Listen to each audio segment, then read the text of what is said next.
Dr. Eric Russell, welcome back to the Human Capital Innovations podcast. Thank you. Great to be here. Yeah, I'm excited to continue our weekly servant leadership series as we talk about different facets, different aspects, important principles related to servant leadership. This week, we are going to be talking about calling and the importance of calling in work, calling in leadership, and what that really means and looks like within organizations, and what we as leaders can do both in relation to our own calling as leader, but also in supporting others in uncovering and understanding the calling and purpose they may have in their work that they perform. For those of you who may not have caught our previous episodes in this series, each week over the course of the summer, we've been meeting to discuss servant leadership in different aspects. And so I hope that listeners will go back and check out the back catalog and look at some of those episodes as we really touch on a whole range of important issues and topics. And for listeners who may not have heard those previous episodes, just a real quick introduction for Dr. Russell. Dr. Eric Russell is an associate professor of emergency services at Utah Valley University, and he is an HCI research associate. So welcome back, Eric. Great to be with you again. And anything you want to add by way of background or introduction before we dive on in? No, I'm good. Calling's an interesting topic because it goes back to what we discussed earlier about listening and listening to that inner self, and what it is that your inner self is being called to do. So this is a fun topic.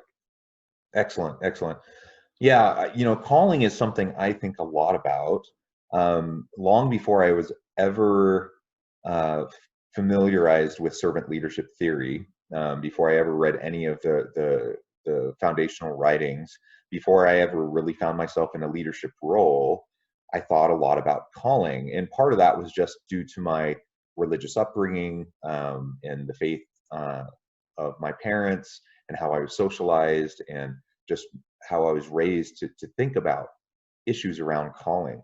And in my faith tradition, calling is very important, and every individual in the congregation has like a formal calling that they're given, a responsibility, a purpose that they're given within the congregation to have their way to contribute.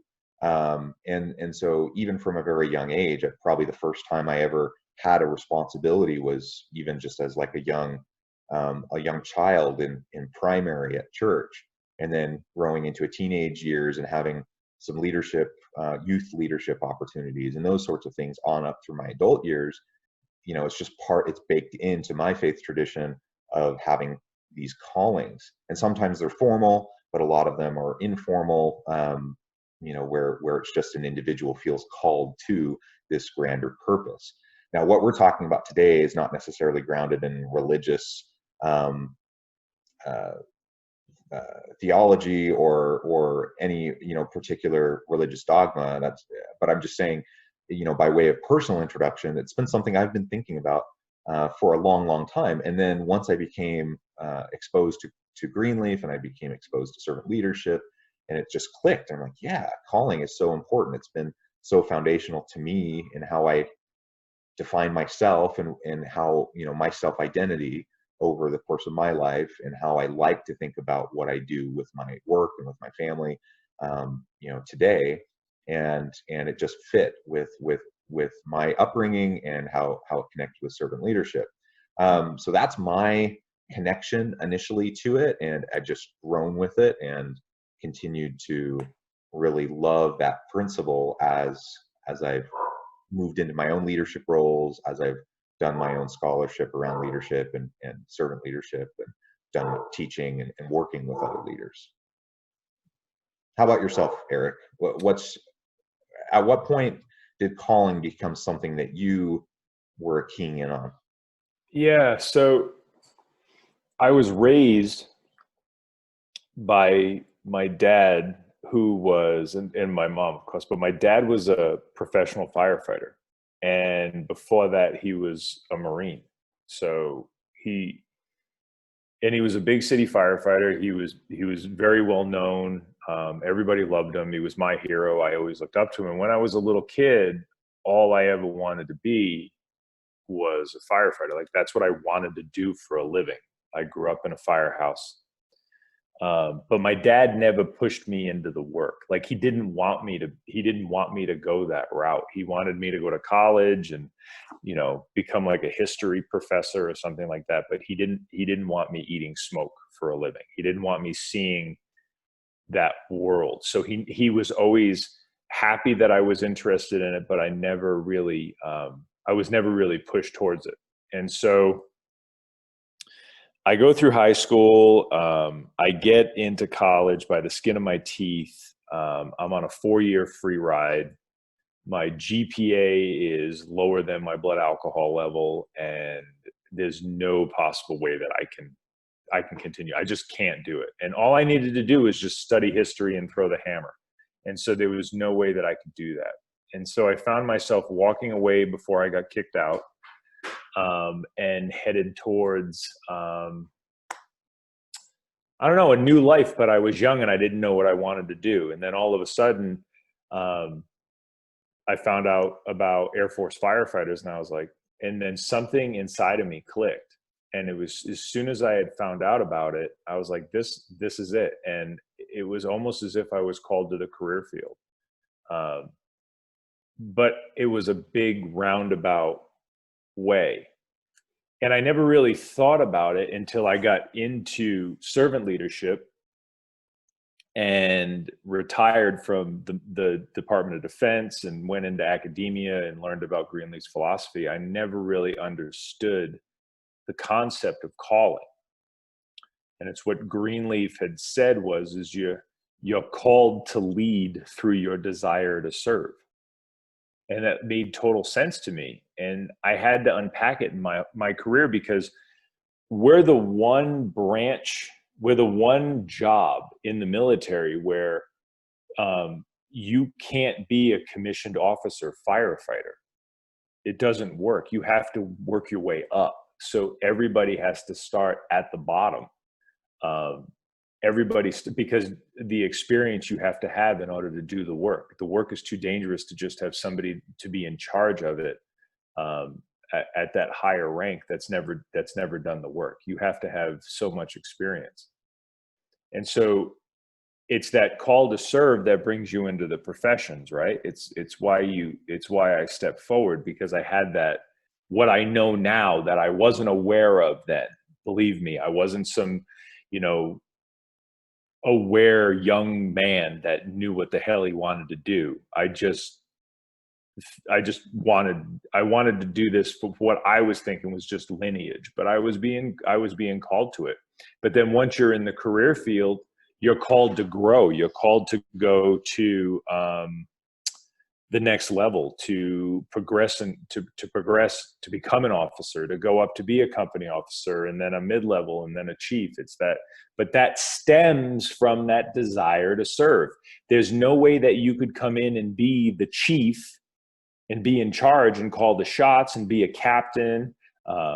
You can't do any of that stuff if you haven't had that desire to serve that pulled you into the profession in the first place. And then that desire to serve in such a dangerous career field comes from a calling, because it's not, I realize in my work and my writings that I do is these types of professions are not, well, if this doesn't work out, I can go do that. Like, well, if law school doesn't work out, well, I can always join the FDNY. It's like, no, it's too much of an impact on you physically and psychologically that it really has to be a calling. And for those that just try to use the job as a fallback, they fail and end up either self-removing or are removed from the professions because of what it is. Yeah. Well, and I think that's similar for other high burnout types of fields. And sorry for the pun, with firefighting. No, it's totally true. It's good. I like it. But no, I mean, social work, for example, or even teaching, K through 12 teaching.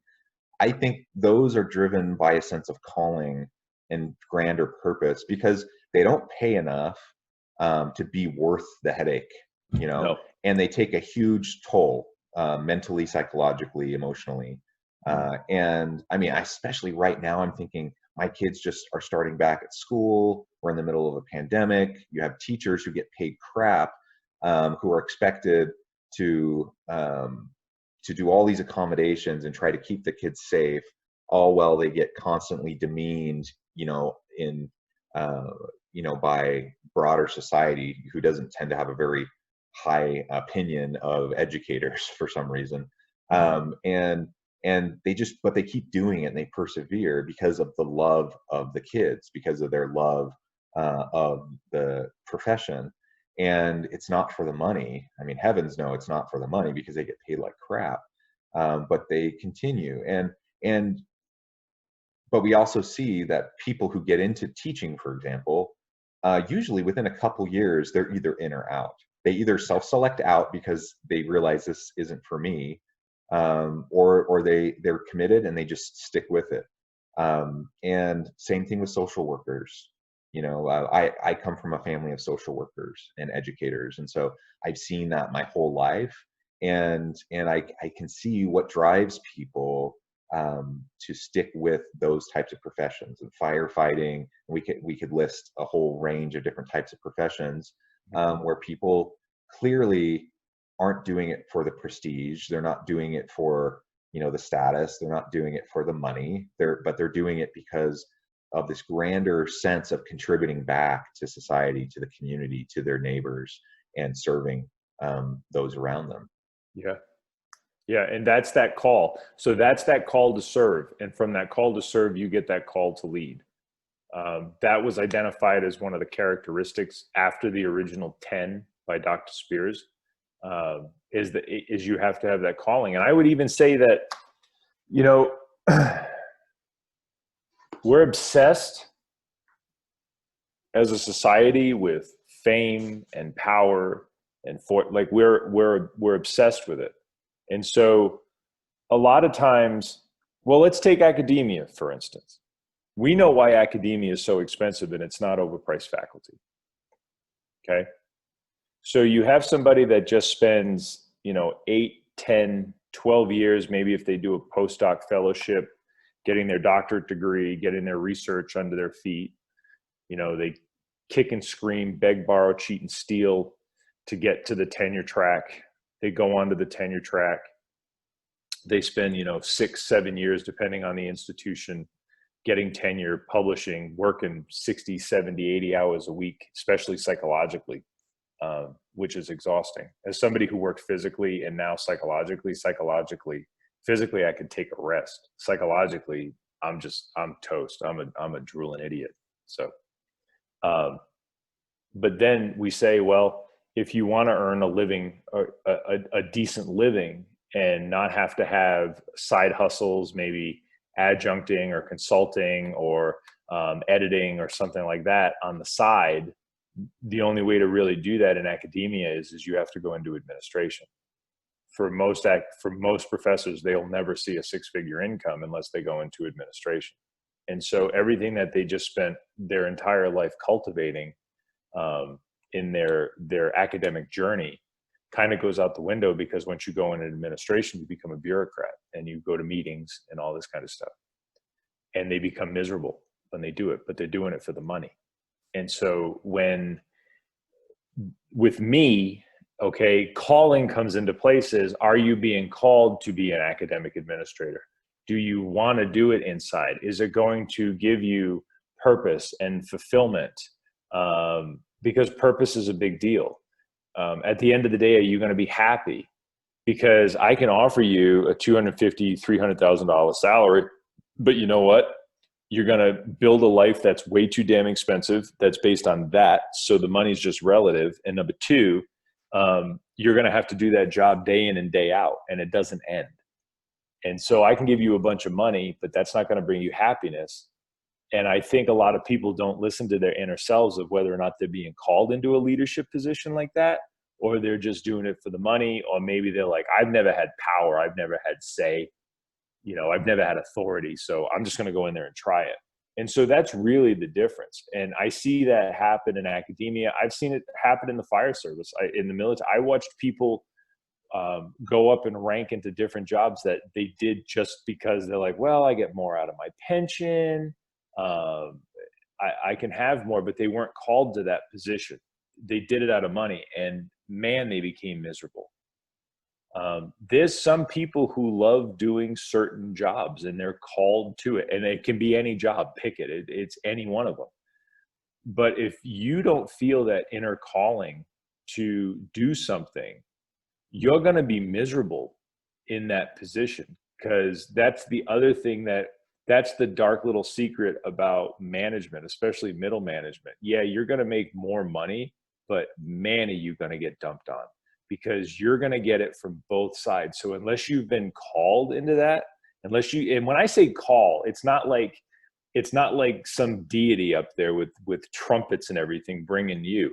It's that inner self going, if I do this, I feel that I can have fulfillment inside.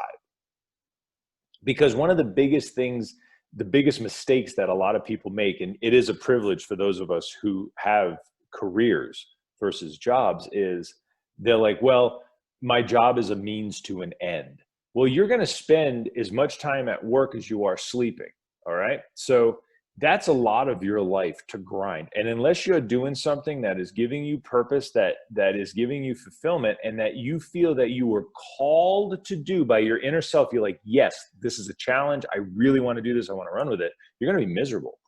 And that's why calling is there, because you have that call to serve, whatever it is. Maybe it's a follower, maybe it's a leader. From there, you get that call to lead, because you step up, you serve. And from service, you learn to lead. And from there, you become the leader. And then when you look at different things in your life, these opportunities, these paths that have been put in front of you, what path do you feel that you've been called to walk down? And it has to be a path of purpose and fulfillment, not happiness, because happiness is a bogus thing. Happiness only comes from that other stuff, but it's about purpose and fulfillment. And it's that calling that you get. And sometimes it could be a calling to sacrifice. There's definitely that too. People run these 200-mile races down in Moab. So. Yeah, that's right. And there's a tremendous amount of research to back up everything that you're saying, by the way, and not just within the realm of servant leadership scholarship either. Like, I'm talking about general leadership research, general organizational behavior, industrial organizational psychology. Yes, big time. There's tons of research that demonstrates exactly what you just said. And just as a brief example, my research is by no means the pinnacle of this research, but I've done research in this area myself. And one of the things that I've seen, in relation to employee motivation, employee engagement, employee satisfaction, is the biggest drivers of that are relationships and its meaning and purpose in the workplace and with your work. It's not pay. It's not even stability or security. And we could list a whole bunch of other things, work-life balance characteristics. There's all these different intrinsic, extrinsic types of motivators, but really it comes down to consistently across the globe, across occupational type, across levels in an organization, across culture and country context, meaning and purpose in work and workplace relationships are it. Like, they're the main elements. And one of the really interesting things that you see too, if you start to do cross-national comparisons, is some places like Mexico or some South American countries, or Philippines, or some of these types of countries that we wouldn't necessarily think of as like being the best place to live and work in terms of quality of life, in terms of the type of work people do. They actually tend to have just as high, if not higher, levels of worker engagement and satisfaction as a lot of kind of Western industrialized countries do. And one of the main reasons I think that is because of this element of purpose and calling and meaning, and people who feel satisfied generally with their place in life. And so if we're constantly trying to keep up with the Joneses, and we're just trying to make more money so that we can fit in with our neighbors, and we're trying to just fit in with what society tells us success is, rather than just being authentically honest with ourselves about what matters to us and then living that out, then we're never going to be happy. We're never going to truly be satisfied with life. We're constantly going to feel resentful. We're constantly going to feel like we're lacking. And it doesn't matter if we're making, you know, $500,000 or $100,000 or $50,000. You know, obviously we need to have our basic needs met. But once we're past the stage of having our basic needs met, and so we're not like scrounging for food and trying to survive, at that point, you know, it's much more about relationships. It's much more about purpose. It's much more about meaning in the work that we do and how it connects with the broader society. Is what we're doing contributing to society as a whole? Do you get to make a contribution? When you do, people are happier at work. They're more satisfied at work. They're more engaged. They're more motivated at work. And I'm not even talking directly in connection with servant leadership theory right now. I'm just talking generally. Yeah. And so it all comes back to exactly what you were saying, that it's elusive. If we're just chasing power, prestige, status, money, for the sake of that, thinking that's going to bring us joy and happiness, it just isn't. Now, that's not to say that people can't have incredibly fulfilling careers or have calling in a middle management or executive role in an organization. Of course they can, right? But what you're saying is absolutely true. It comes back to what's their intention, what's the reason behind why they're pursuing that kind of a path in leadership in their career. Are they trying to become a CEO because they're all about power and they just like to have the power and they like to collect the power and then they like to exert power and coercion on others? Or is it because they see that as a means to then be able to influence and serve other people? And if I'm a CEO who just likes power, I'm going to be very, very different. And that's a very different kind of a purpose, and not a particularly meaningful one, than someone who wants to leverage their skills, their expertise, their knowledge to better their organization, to better the people in their organization, and to provide quality products and services for the consumer to better society, right? Right. And so, yeah, it just really comes back to what is driving me. And I've wrestled with that a lot in my adult life. Me you too. know, yeah. Well, tell me a little bit about that, and I'll share a little bit about my own journey through that as well. Well, like you get asked when you have a certain background and a certain skill set, people ask you to go and do things, and there's things that you can go do overseas and you can make a ton of money doing it, you know? But you have to leave your family. You're going to be gone for a long time. You're going to be exposed to some pretty nasty things. You're going to be in the suck for a while. And at the end of the day, you really do that stuff for the money. And that's really what it is it's about the money. And you can make a ton of money. You can make, $300,000-$400,000 a year if you want. A lot of that's tax free, but you're in not the best places. You're not going to go for a walk down the street. Yeah, you have those opportunities. And then I've had opportunities for other leadership roles to come in and, take leadership roles over organizations, vice president's positions and things like that people ask me. But I don't know. Academia is my second career. And so I'm lucky. That's why I'll always say I'm in a position of privilege where I don't have to choose that kind of stuff. But yeah, I've had so many different opportunities, and even like consulting opportunities. I've had, some pretty nasty things happen in my life. But at the same time, I had some opportunities that were thrown in front of me that were, when they were done, it was a summer home. You could easily have just written a check for a summer home, but I just wasn't in the place mentally. I wasn't there. I was still growing in other places. And plus, I lost my dad at the same time. And I was just like, I don't want to do this. I'm not in a good place. I'm literally just doing it for the money.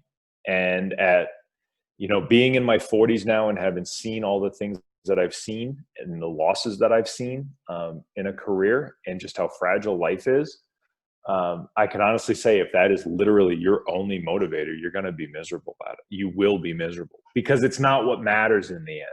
It's just not. And so you can collect all the money you want. You can have a McLaren, you can have 3 homes, you can have a private jet.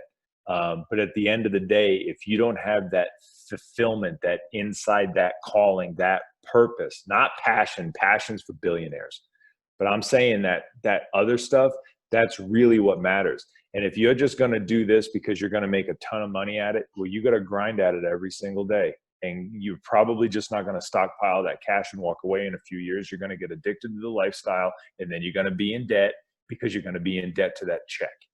And those are the things that I had to wrestle with. And they're just lots and lots of money that have been put in front of me, and I just haven't gone after it. Because I know that in the end, I don't need much more, you know? Yeah. I think about that too. I have a large family. And so I do, want to make sure that I'm taking care of my family, but we're comfortable, we have our needs met. And so, and we have enough left over to save for the future and to have some fun. So, I don't need to be rich, or even, higher middle class to feel, that we're okay. And I remind myself of that. I try to remind myself of that often, and talk to the kids and to my wife about that too. Like, it's, we're in a good spot. We're comfortable, and we're blessed. We're in a privileged position, that we don't have to worry about when the next check's coming, and do we have enough to get us through, to pay the bills, and what are we going to eat, and we don't have to worry about any of that. So we feel blessed. But that does give me choices. That does then allow me to consider, when opportunities arise, what really is the driving force behind whether or not I might pursue that opportunity. And long ago, I learned that, it's just not going to be about the power, the prestige, or the money. I think I've shared it with you before, but I switched majors a bunch of times, while I was going through college. And at one point I'd settled into being an accountant. That was my decision. And I was at one of the top 2 or 3 accounting schools in the top 2 or 3 accounting programs in the country. So if I had finished that program, I had my path paved for me for the rest of my life. I would have had good paying, jobs and lots of opportunity at the best companies, for the rest of my life. The problem was I couldn't see it. I just couldn't see how I could live out my career doing that work. It just wasn't as meaningful to me, and I didn't have any sense of calling whatsoever in it. I was doing it merely because I was good at it, because I was in a top program, and so there's a prestige factor, and because of, just the idea of good pay and security and stability. That's why I was doing it. And it took me a while, but I finally woke up to the realization that, I'm just going to be miserable if this is what I do. And I'm not saying that all accountants are miserable. Obviously not, right? No, because some are called to it. Some are called to do that job, and they love it. Exactly. And I know people that absolutely love that job. It wasn't for me though. Right. It wasn't for me. And luckily I figured that out, and I ended up going down a completely different path.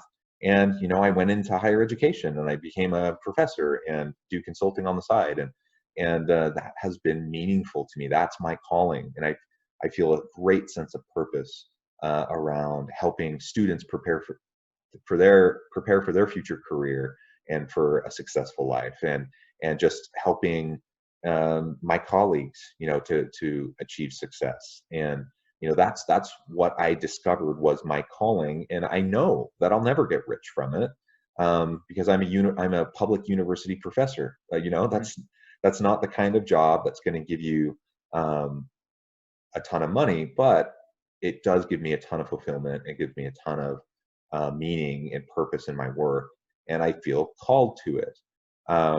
And so, the other thing I was going to mention in relation to what you were sharing, sometimes people think, and I thought this too at the time when I was going through the accounting program, even before I made the decision to switch, but I knew I didn't like it. So I'd already decided I don't really like this. I'm not sure I could see myself doing this, but you know what? I'll just do it. I'll do it for like 10 years. And in 10 years, I'll build out, a nice resume and I'll make a lot of money. And then I will be able to switch and I'll be able to go do something else that I have more passion for, or I feel called to. And I see other people do that all the time. They're like, you know what, I'll go through the grind. I'll do this job that I feel no connection to, and I'll do it for 10, 20 years. And then at that point, I've made bank, and now I can give back. And now I can go and be a humanitarian, and I can give back to social causes, and I can, work for a nonprofit or, whatever. I see people say that all the time. The number of people who actually do that, though, is very small, in part for what you just mentioned, because people, regardless of whether that's your intention initially, life happens. You grow into a family, or whatever your situation is, you end up having bills, you have a house, a mortgage, you grow into a lifestyle, and then all of a sudden it's not such an easy choice to say, I'm going to give up this high-paying executive position to go be a school teacher. At that point, you've already lived for a decade or two in a certain lifestyle, and chances are you're never going to give that up. Yeah, I only know of a few. I know one guy, he made bank in banking, and his wife was an MD, and one day he just walked away and became a professional firefighter. It was what he had always wanted to do when he was younger, and he walked away. So there are those stories that it happens, but you're absolutely right. Success is usually 1% in whatever it is that you're going to do. It's usually a 1% thing. We know that to be true for most people. Like the amount of people that go on to become professional athletes, the amount of people that go on to make, $500,000 a year. It's 1%. It just is.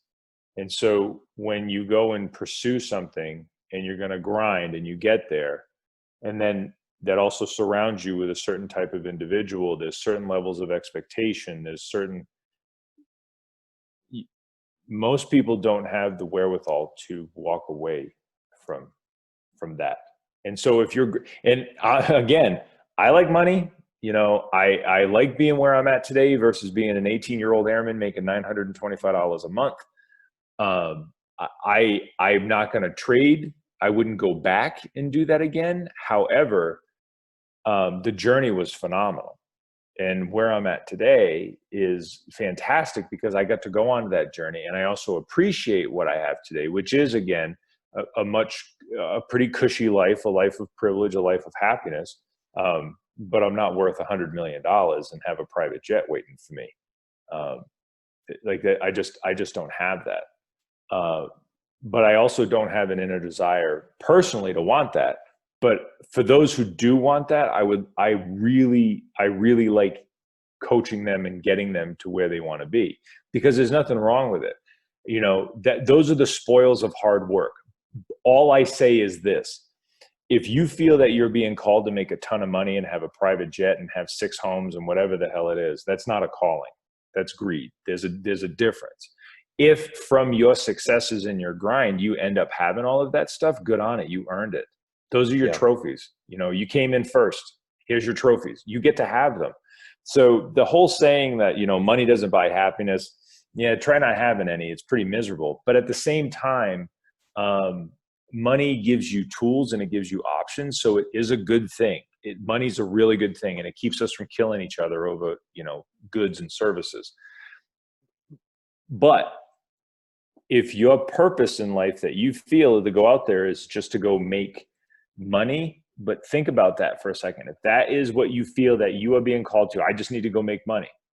Well, how? If your purpose is to get as much money as possible, well, then what does that really mean? And what are you willing to do to get it? Because would you go the wrong route? Would you go the fraud route, the coercion, the Bernie Madoff route? Would you get into, laundering money for the cartels and Russian oligarchs? Like what? Like what is it? What are you willing to do? And just the exploitation of people. So I'm not saying anyone who has wealth has it because they've exploited people around Oh them. no, not at all, not at all. But some do, right? But you look at a lot of successful people who did make their millions or billions, and then they become great philanthropists. Pretty much in every case that I can think of, they were purpose-driven people in their careers, Yes. right?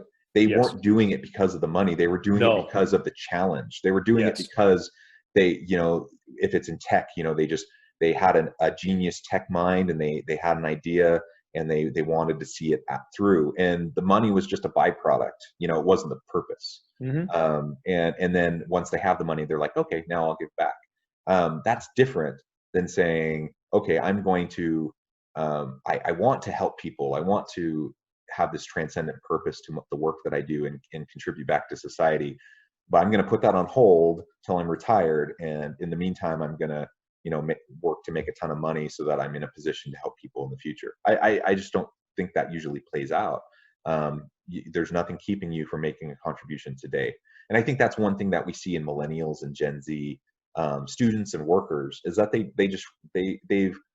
they've challenged that notion of previous generations that say you have to wait until you're older, until you're in your second career, until you're retired, to then make a contribution, to make a difference. They don't accept it. They just say, no, I'm going to make a contribution now. I want to have meaning and purpose in what I do, and I want to better the broader society. Not every millennial and Gen Z, obviously, but collectively as a generation, as an age cohort, we see that again and again and again in the research. So, I think that's interesting and that's telling. I also have a personal example of a good friend who was in acquisitions and mergers. He is a JD from University of Chicago, a top university. Yep, top 10. Yep, and he was legal counsel, vice president level positions, executive positions for Fortune 100 companies, doing mergers, acquisitions, and he did it for a while, probably 15 years. And then he just one day, he came home from work and he talked to his wife, I think it's time for a change. And he went from that to being a middle school science teacher. That was his career shift. And he probably was making about 1/20th of what he made in that shift. Now, he was in a privileged position. He was able to do that because he did have a lot of money and he didn't need the income. But basically his whole, since that transition, he went from being a school teacher, and then he got back into like nonprofit management. And he's been a series of nonprofits, and that's been his calling. And he felt drawn to it. And he listened to that inner voice, and he listened to, what he felt was lacking in his life. He was really good at what he was doing, but he felt pulled into something more, something that actually would not help organizations become richer, or executives and CEOs to become richer, but to help the average individual have a better life. That was what he felt his calling was. And so he made the transition. I have like incredible respect, for him in doing that. And I'm not saying that's what everyone needs to do. That's not what we're saying. Everyone feels called to different things, right? Mm-hmm. And there's nothing wrong with feeling called towards leadership and executive position, but it's just about the motivations. And I think too, as we're thinking about our own motivations as leaders, as servant leaders, what's our calling to be in a leadership role? It's not about the power or prestige. It's not about the money. If we're a servant leader, it's about empowering and lifting and strengthening and helping those around us to grow and to fulfill their potential. That's that calling. That's that purpose. And if money comes along with it, great. If power, prestige, influence comes along with it, that's great. But that's not the driving purpose, right? The last thing I thought we could talk about for just a few minutes is, like, as a leader, what can we do to bring that out in our people? If we need to be in tune to ourselves so we can find our calling, we can align our work with that calling. How do we do that for the people that work for us? Yeah, that's a great question. So part of servant leadership, at the core of servant leadership, I would argue, is meets the needs of others. I've said it before in my work that that's really what it all boils down to, is the servant leader meets the needs of others. It's longer than that, but that's the one floor elevator speech, right? In order to meet the needs of others, you have to know others. You have to spend time with them. You have to know their strengths, their weaknesses, what they're good at, what their desires are, where they want to go. And from there, you can help them elevate to whatever it is that those individuals want to pursue. Okay. Knowing somebody's strengths and knowing somebody's weaknesses is one of the best things you can do when it comes to putting the right players in the right positions at the right time. Because there are people who are phenomenal engineers, but they are horrific managers because it's not where their passion is. It's not where it lies. But you might have somebody that, you can see that they're an engineer, and then but they're very good with people. They're very good with the processes of the organization. And you can just sit down with them and have a conversation with them and say, have you ever thought about taking on a leadership role, maybe stepping into it? And again, when we talked in the beginning about it being, it's not this religious thing. It's not. It's not Paul on the road to Damascus. It's always these little things. And it might be something as simple as that question that the individual, that sparks something inside of them and gets those juices flowing. And then that inner self, and they're like, yeah, like I didn't know that I could go to that next level. I never really thought about it. I spent so many years going this way, and now I can go in that direction. And that can actually spark another calling inside of that individual, of something that they never really thought about. So the biggest thing that I say with leaders is, when you spend time with your people, you get to know your people, and when you work with them, you get to know their strengths and you get to know their weaknesses. And from there, you can see where they would be great at, where they can go. And I can give you a perfect example about myself. Years ago, I was thinking I wanted to be a fire investigator, get into arson investigation, inspections, and all this kind of stuff. And in the DOD, especially within the Air Force, they take that very, very serious, because the Air Force's goal is to not have things burned to the ground. Okay. And we had a position open, and I put in for it, and the chief of department pulled me aside, and he's like, "You're not a fire inspector." And I was like, "What?" He goes, "I saw your name on the list. You're not a fire inspector. You're an ops guy. You have been an ops guy since you were 18. You like high speed, low drag, dangerous things. You enjoy the profession and working as a team. You are going to be freaking miserable in that job." He goes, "You think it'll be fun, but you're going to be doing way more inspections than you are arson investigations. So you're not going into that position." And at first I was really taken back. I was like, "How dare you?" It was a promotion. It was a gold shield, a white shirt. I'm home I spend one night on ops. The rest of the time, it's just a good gig. It's a lot cleaner. But he was right. I was looking at it more along the lines of the ability to say, yeah, I'm an arson investigator with the Department of Defense, fire service. It's a promotion. I'm going to make more money. But in the end, I'd have been absolutely miserable in that job, because he knew me. He knew me well. He had spent a lot of time, and it was a big department, but he had known me, and he'd known what I was capable of. And so that's the thing. Do you know your people? Will they be happy in the position? And why is it that they're doing it? Are they doing it just because they feel this obligation to promote or to make more money? Or are they doing it because they feel that there is this calling sense of that sense of purpose, sense of fulfillment that comes from doing what you truly love? Well, yeah. And so what you highlighted there was the opportunity that leaders have to coach and mentor their people towards that purpose, towards that calling. Yes. And what your boss didn't do, that I don't want listeners to misunderstand, like, he wasn't saying, "I don't believe in you. I don't think you're capable." And so he wasn't like trying to shut you down out of a kind of an arrogant sense of, "I know what's better for you and you're not up to the challenge." That's not what he was doing at all. Right. But he knew you, and he knew how that career trajectory would take you, and he suspected that it wouldn't be a great fit for you. And so he had that conversation with you, and it took you back a bit, but it was a good conversation to have, and it was a good challenge, for you to have to kind of work through and think about that. And if that's the intention behind why we have those types of conversations, to coaching, mentoring, empowering and bettering those people that we work with, that's what it's all about, and trying to help people find their calling. We can do that as leaders as we know our people.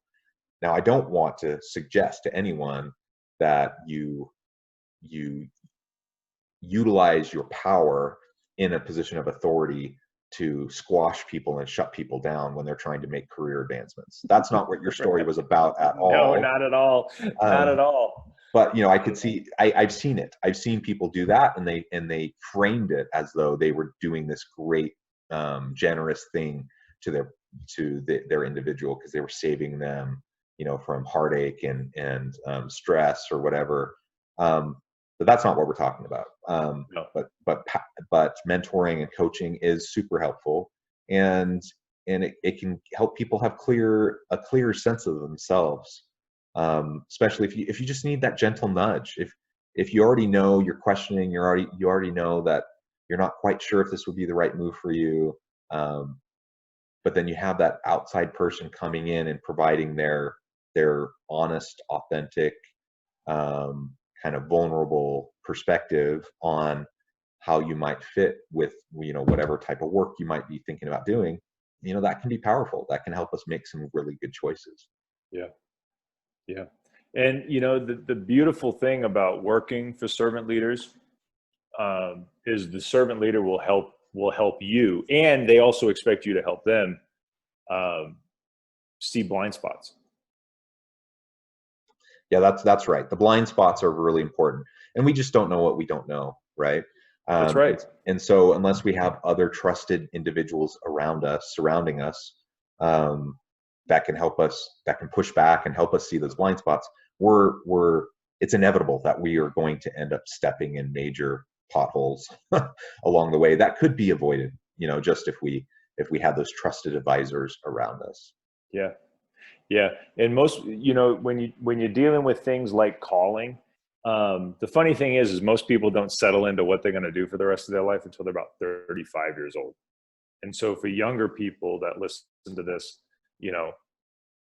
understand you're not supposed to know. And for these younger generations, you think about, there's a person that's been born in the last 5 years that's going to live to be 150 years old. 150 years old. So if you think that you need to be married with children and in the job you're going to do for the rest of your life by the time you're 20, good luck with that. This is a long road. And the thing is that inner self, that purpose and that fulfillment, you're going to be, that calling exists in you, but you might not hear the voice yet. You might not hear what that is. And that's why you always want to have your ears open. And that's what servant leaders do to people, is they push them to be the best themselves. They know what they need, and they give them what they need in order for them to become their best selves and remove the roadblocks and the pitfalls. And they understand that who that individual is today, that's not who they are 10 years from now. There's so much more that's there. And what is that individual's internal calling to be? And when you can find that out and you can mesh that in with your organization, man, you get amazing results when you do those things, and you help people not only find their purpose, but they find the positions where they're going to be the most successful, where you, the organization, and them all benefit. Yes, absolutely. And that's ultimately, if we loop it all the way back, and we've had this discussion in previous weeks, that servant leadership isn't just this warm, fluffy,